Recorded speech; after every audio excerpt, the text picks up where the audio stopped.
ইরানের শক্তিকে আমেরিকা এবং ইসরায়েল কতটা খাটো করে দেখেছিল তার বড় প্রমাণ এখন মিলছে বৈশ্বিক তেলের বাজারে। মধ্যপ্রাচ্যে চলমান সংঘাতের মধ্যে স্পষ্ট হয়ে উঠছে তেহরানের কৌশল। বিশ্লেষকদের মতে যুদ্ধের ময়দানে শুধু সামরিক শক্তি নয়, বৈশ্বিক জ্বালানি বাজারকেও অস্ত্র হিসেবে ব্যবহার করতে চাইছে ইরান। আর সেই কৌশলের প্রভাব ইতোমধ্যেই পড়তে শুরু করেছে আন্তর্জাতিক অর্থনীতিতে।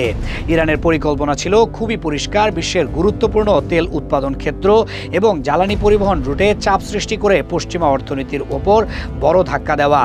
কারণ বৈশ্বিক অর্থনীতির অন্যতম প্রধান চালিকা শক্তি জ্বালানি বাজার। ফলে তেলের দাম বাড়লে সরাসরি চাপ পড়ে যুক্তরাষ্ট্র সহ পশ্চিমা দেশগুলোর অর্থনীতিতে। সাম্প্রতিক পরিস্থিতি দেখে অনেক বিশেষজ্ঞই মনে করছেন ইরানের সেই কৌশল ধীরে ধীরে বাস্তবে রূপ নিতে শুরু করেছে। মধ্যপ্রাচ্যে মার্কিন ও ইসরায়েলি সামরিক অভিযানের জেরে আন্তর্জাতিক তেলের বাজারে শুরু হয়েছে তীব্র অস্থিরতা। সোমবার সকালেই বিশ্ববাজারে অপরিশোধিত তেলের দাম প্রায় 20% পর্যন্ত বেড়ে যায়, যা 2022 সালের জুলাইয়ের পর সর্বোচ্চ পর্যায়ে পৌঁছেছে। জ্বালানি বিশ্লেষকদের আশঙ্কা, পরিস্থিতি আরও খারাপ হলে ব্যারেল প্রতি তেলের দাম $200 পর্যন্ত পৌঁছাতে পারে। তেলের এই অস্বাভাবিক মূল্য বৃদ্ধিতে ইতোমধ্যেই উদ্বেগ ছড়িয়ে পড়েছে বৈশ্বিক বিনিয়োগকারীদের মধ্যে। অনেকে আশঙ্কা করছেন এতে আবারও বাড়তে পারে বৈশ্বিক মুদ্রাস্ফীতি। বিশেষ করে এশিয়ার শেয়ার বাজারগুলোতে এর প্রভাব সবচেয়ে বেশি দেখা যাচ্ছে। দিনের শুরুতেই বড় ধরনের ধস নেমেছে জাপান ও দক্ষিণ কোরিয়ার শেয়ার বাজারে। জাপানের প্রধান শেয়ার সূচক নিক্কেই 225 2 মাসের মধ্যে সর্বনিম্ন অবস্থানে নেমে গিয়ে 7% বেশি কমেছে। অন্যদিকে দক্ষিণ কোরিয়ার কসপি সূচক লেনদেনের শুরুতেই 8% বেশি পড়ে যায়।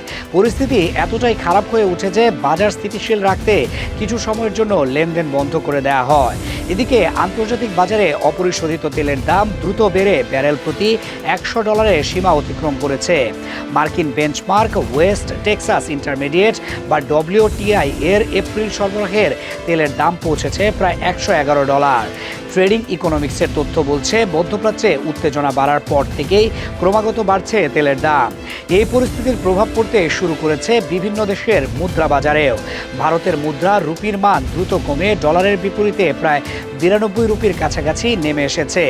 একই সঙ্গে মধ্যপ্রাচ্যের সংঘাতের কারণে বাংলাদেশ সহ তেল আমদানি নির্ভর দেশগুলো বড় চাপের মুখে পড়েছে। বিশেষজ্ঞরা বলছেন প্রতি $10 তেলের দাম বাড়লে বাংলাদেশের মতো দেশকে প্রতি মাসে অতিরিক্ত বিপুল পরিমাণ বৈদেশিক মুদ্রা ব্যয় করতে হয়। ফলে দীর্ঘমেয়াদে এটি দেশের অর্থনীতির উপর বড় প্রভাব ফেলতে পারে। পরিস্থিতি আরও জটিল হয়ে উঠছে হরমুজ প্রণালী ঘিরে উত্তেজনার কারণে। বিশ্বের উল্লেখযোগ্য অংশের তেল এই সমুদ্র পথ দিয়ে পরিবাহিত হয়। যুদ্ধের উত্তেজনায় যদি এই পথ দিয়ে জাহাজ চলাচল বাধাগ্রস্ত হয়, তাহলে বৈশ্বিক জ্বালানি সরবরাহ বড় ধরনের সংকটে পড়তে পারে।